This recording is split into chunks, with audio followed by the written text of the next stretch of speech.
guys? I'm Matt Thorpe. I'm the host of the Southern Wesleyan University Coaches Show.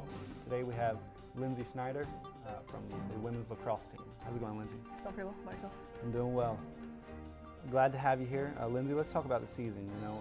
It's an inaugural season, a young and inexperienced team, 0-13 on the season, which obviously not where you want to be, but what are some positives that we can take away, and how's the team feel about the season?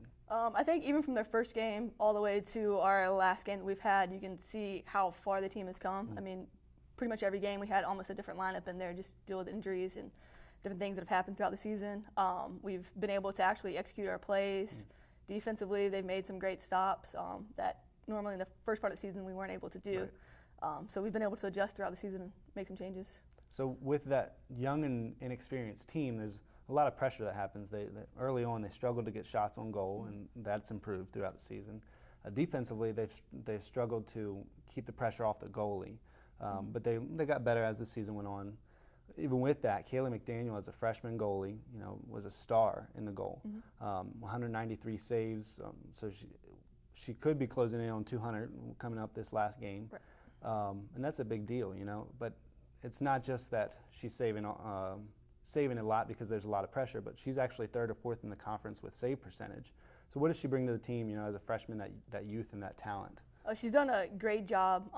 She's a lefty, so it's kind of, a lot of people don't realize that goalies are lefty, so it's like a huge advantage for her to have that. With that, most goalies, they look to make 200 saves by their senior year, so the fact that she's almost got 200 by her freshman year is incredible.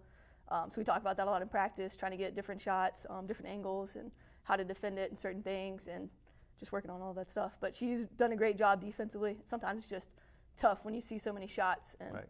to easily get discouraged. But I think she's done a great job back there. A lot of people look up to her, so she's done good. So she's seen more shots than anybody in the conference and is still right there when it comes to save percentage. So that in itself is outstanding. Mm-hmm. On the other side, you've got Abigail Welch leading your team in goals, tied for the lead in assist. But in the fall, she had never played lacrosse. She didn't know anything about lacrosse except what she might have seen on TV or what she had heard. But then now she's leading your team in goals. What's it been like to build that relationship and to teach her almost from scratch? Oftentimes she actually comes in the office and will break down different people's film or kind of what she does in games. And we've taken shots after practice just to see exactly how she could be more of a leader on the team. She's kind of naturally stepped up being a senior. With that, a lot of people kind of look to her. A lot of the plays are kind of built around her and her ability to be aggressive and drive. So that kind of is part of the reason why she's been able to be effective and score the most. So next year, you've only got 2 seniors graduating this year. So next year, you've got a young team that's most of which is returning. What are your goals going into next year? I think next year it's just being able to mentally prepare for the games. A lot of times it's like, hey, coach, I don't know if we're going to be doing great this game because they've been playing this amount of years, and now everyone's got experience. Even the kids coming in, they've played lacrosse before, so they're all going to be able to go out there and think lacrosse-wise and actually know what's going on instead of kind of having to learn each game what's going on. Sweet. Well, we look forward to watching you guys grow and watching you guys compete. So thanks for coming out. Be sure to join us next time on the Southern Wesleyan University Coaches Show.